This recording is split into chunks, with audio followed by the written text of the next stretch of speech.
Il y a des situations que tu ne mérites pas de vivre, des problèmes par lesquels tu n'es pas obligé de passer. Mais Dieu en a voulu ainsi pour sauver un plus grand nombre.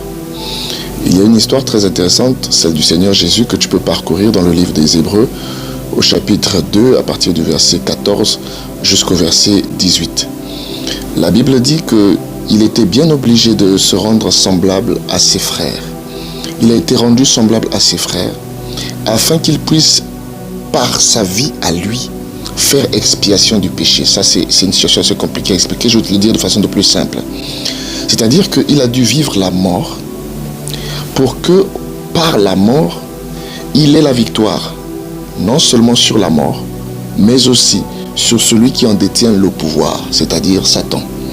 Oui, donc Dieu a dû passer par cette situation, être rendu semblable à un homme pour qu'il accomplisse une mission bien plus importante. J'ai envie de te dire qu'en réalité, il y a des problèmes que tu vis qui ne sont pas tes problèmes à toi. Mais il faut que ce soit toi qui passes par ces problèmes. Par exemple, si les femmes de la famille passent par le célibat chronique, il était donc important pour toi que tu passes par ce célibat, afin que toi, ayant vaincu le célibat, tu deviennes une source de bénédiction pour tous tes frères. C'est pourquoi, par exemple, il était difficile pour toi de trouver du travail, parce que dans la famille, personne ne travaillait. Alors il fallait quelqu'un comme toi, quelqu'un qui est oint, quelqu'un qui a une grâce, qui soit béni, qui passe par cette situation, qui vive la même situation que tous les membres de la famille, mais une personne qui ne va pas supporter cette situation.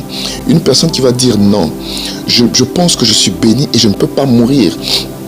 Comme ça, là, il faut que je travaille. Alors tu es sorti de la pauvreté. En sortant de la pauvreté, tu es passé par la pauvreté, mais tu as eu la victoire sur la pauvreté. Et ainsi, tu as ouvert une porte pour les membres de ta famille. J'ai envie de te dire qu'en réalité, tu es celui sur qui nous comptons dans cette société. Tu es celui sur qui nous comptons dans ce pays. Tu es celui sur qui nous comptons dans ce quartier. Tu es celui sur qui nous comptons dans cette génération. Oui, tu as été rendu semblable à nous. Tu as vécu les mêmes souffrances que nous. Oui, tu ne les méritais pas, mais tu étais obligé de les vivre, de sorte que tu aies la victoire sur cette situation et que tu deviennes une source de bénédiction pour nous.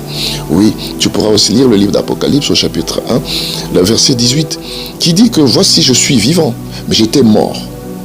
Le Seigneur dit, j'étais mort, mais je suis ressuscité. Après avoir vécu ces expériences, il dit, maintenant je tiens les clés de la mort et du séjour de mort. Oui, dans ta famille, il avait été important pour toi que tu sois malade aussi, pour arrêter le cycle de cette maladie. Pourquoi? Parce qu'il faut que tu aies la victoire sur cette maladie, parce que tu es un homme de foi ou une femme de foi, que tu aies la victoire sur cette maladie. Mais